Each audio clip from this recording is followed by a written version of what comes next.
ইরানে ইসরায়েলের সাম্প্রতিক সামরিক হামলাকে চমৎকার ও অত্যন্ত সফল হিসেবে উল্লেখ করেছেন মার্কিন প্রেসিডেন্ট ডোনাল্ড ট্রাম্প। বার্তা সংস্থা রয়টার্সকে দেওয়া এক সাক্ষাৎকারে তিনি বলেন, এই হামলার কথা তিনি আগেই জানতেন এবং এটির সঙ্গে ছিল তার কৌশলগত পরিকল্পনার যোগসূত্র। ট্রাম্প বলেন, আমরা সব জানতাম।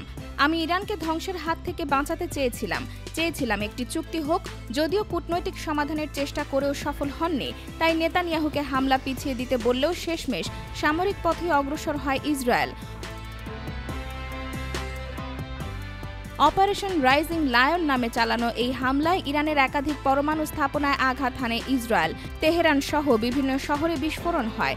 ইসরায়েলের দাবি, তারা ইরানের রাডার ও আকাশ প্রতিরক্ষা ব্যবস্থা ধ্বংস করেছে। প্রায় ২০০টি যুদ্ধবিমান দিয়ে ৮ শহরের শতাধিক স্থাপনায় হামলা চালানো হয়েছে। ইরানের রাষ্ট্রীয় সংবাদ মাধ্যম জানিয়েছে, এই হামলায় এখন পর্যন্ত ৭৮ জন নিহত ও ৩২৯ জন আহত হয়েছেন।